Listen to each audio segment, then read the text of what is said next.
और जैसे कि आपको ज्ञात है, कुछ दिन पूर्व ही राइजिंग राजस्थान समिट आयोजित किया गया था, जिसमें लगभग 35 लाख करोड़ के अपने निवेश के प्रस्ताव आए गए थे। तो जिसमें इस तरह का पहले साल ही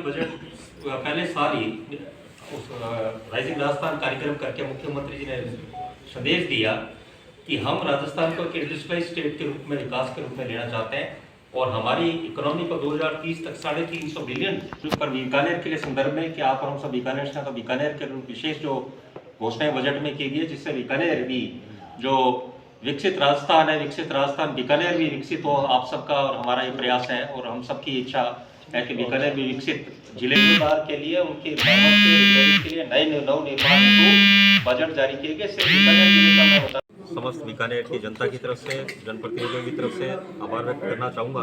इतना बेहतरीन बजट पेश किया जिससे विकसित राजस्थान का जो सपना है, इसीलिए विकसित बीकानेर का सपना साकार होगा। जिस तरह से माननीय मुख्यमंत्री जी ने किसानों के लिए 550 करोड़ रुपए खाड़ों और मोगों के रिपेयरिंग के लिए दिए हैं, वो आज तक राजस्थान में जब से नहरें बनी है तब से पहली बार ये बजट जारी किया गया है। पिछली बार भी बजट में 300 करोड़ रुपए दिए गए थे, बीकानेर को 550 इस बार दिए गए।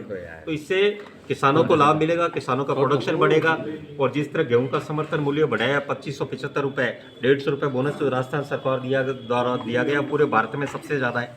और किसानों को जो माननीय मुख्यमंत्री जी द्वारा 6 घंटे लाइट 2027 में जो देने का वादा किया है, जिस तरह राइजिंग राजस्थान में सोलर प्लांट्स के आए हैं, उन सोलर प्लांट्स के माध्यम से बीकानेर जिले में न सिर्फ लोगों को रोजगार मिल रहा है, लोगों की आय बढ़ रही है, बल्कि एक सौर ऊर्जा के माध्यम से किसानों को 6 घंटे लाइट मिलेगी, जिससे किसान भाई को सर्दी के दिनों में रात को खेत में जाना नहीं पड़ेगा। वो भी सरकारी अधिकारी जिस तरह IAS IPS और RS RPS आते हैं, समय पे 10 बजे आते हैं, 5 बजे जाते हैं, वो भी किसान 10 बजे जाएगा और शाम को 5 बजे अपने घर आ जाएगा। तो ये बड़ा परिवर्तन है। जल जीवन मिशन में 230 करोड़ रुपए बीकानेर को दिए और पीलूडी रोड्स के माध्यम से 200 करोड़ तो पीलूडी रोड के माध्यम से पीलूडी के विभिन्न सड़कों को दिए गए और 105 करोड़ रुपए प्रत्येक विधायक को 15-15 करोड़ सड़कों के लिए दिए जाएंगे। तो उससे इस क्षेत्र में ना सिर्फ सड़क, पानी, लाइट और LNG के माध्यम से, चाहे हमारे डिजिटल प्लेनेटेरियम को घोषणा की गई हो, चाहे साधु स्पोर्ट्स स्कूल में नवीन हॉस्टल का और तीरंदाजी और शूटिंग का गेम्स का अलाउ किया गया है। तो कोई ऐसा क्षेत्र नहीं, चिकित्सा ले लो, स्वास्थ्य ले लो, चाहे राजूवास में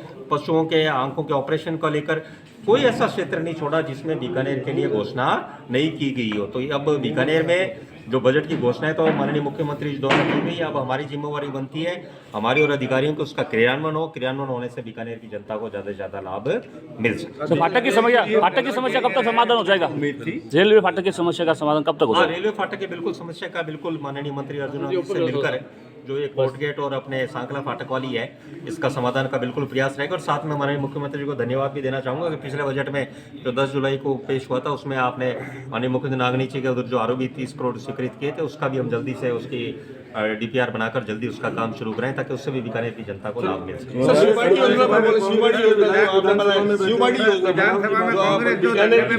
लोगों के रहने की जो समस्या है वो अगर हो जाए तो बिल्कुल शिवाड़ी आवास योजना इसी साल आ जाएगी। दिवाली से पहले पक्का आश्वस्त करते हैं कि उससे आम मध्य वर्गीय व्यक्ति को अपने आवास की सुविधा मिल पाएगी।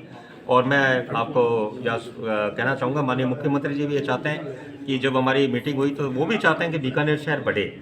जब यहाँ पर कुछ सरकारी ऑफिसर्स की बिल्डिंग के स्थान का निस्तारण की बात आई, तब उन्होंने ये बात कही कि शहर बढ़े बीकानेर, आप एक सीमित दायरे में मत सोचिए, शहर को लंबा बढ़ाइए, लंबा बढ़ाओगे तभी बढ़ेगा इस चीज़ का। तो उस दिशा में हम इस आवासीय ना सिर्फ शिवाड़ी बल्कि UIT के जो BDA हो गया आज के टाइम में, वो BDA के द्वारा भी नई आवासीय योजना लेकर आए जिससे आम लोगों को लाभ मिल सके। और ना सिर्फ लाभ मिले बल्कि ये प्रयास भी BDA के द्वारा कि जो योजनाएं आप लाए उन सब में भी सड़कों का अच्छा और पार्क्स और अच्छे बने ताकि लोगों को ये लगे कि यहाँ भी सरकारी योजनाएं हैं और उसमें सब सुविधाएं उनको मिल रही है। बहुत अभी 2 बजट में हुई है, अगले बजट में भी होगी, कुछ अगले बजट के लिए भी तो रखा गया। कांग्रेस विधानसभा में धरने पे बैठी है, अशोक गहलोत ने बयान दिया कि प्रयोग कर रही है सरकार। देखिए जो सदन में हो रहा है वो सिर्फ कांग्रेस में आपस में नेताओं के हित है। कांग्रेस 4-5 वोटों में वहाँ बंटी है, हर नेता अपने आप को विधानसभा में आगे देखना चाहते हैं। तो इस आगे दिखाने के चक्कर में ही वो आपस में लड़ रहे हैं और आपस में लड़ रहे हैं, तो इसीलिए सदन में गतिरोध हो रहा है। वो कह रहे हैं इंदिरा गांधी का अपमान किया है। अपमान किया है। मेरे ख्याल से ऐसा कोई शब्द नहीं था जिसमें कोई अपमानित वाली बात उनको लगे। और वैसे भी सदन की हमारी परंपराएं हैं, कोई बात हो तो बैठकर उनको समाधान निकले बात का, तो सदन चलना चाहिए। लोगों पर विषय ये है कि जिस तरह दिल्ली में भारतीय जनता पार्टी जीती, महाराष्ट्र में जीती, हरियाणा में जीती, तो अब कांग्रेस हताश हो चुकी है, तो वो इस तरह के प्रयास कर रही है कि सदन ना चले। कोई विषय मुद्दे उनके पास है नहीं। डबल इंजन की सरकार में काम हो रहे हैं, कहीं शिकायत हो नहीं रही, जनता खुश है, किसान खुश है, तो उनको ये लग रहा है कि कुछ ना कुछ ऐसा बेतुका विवाद उठाए जिससे कि सदन की कार्रवाई में गतिरोध।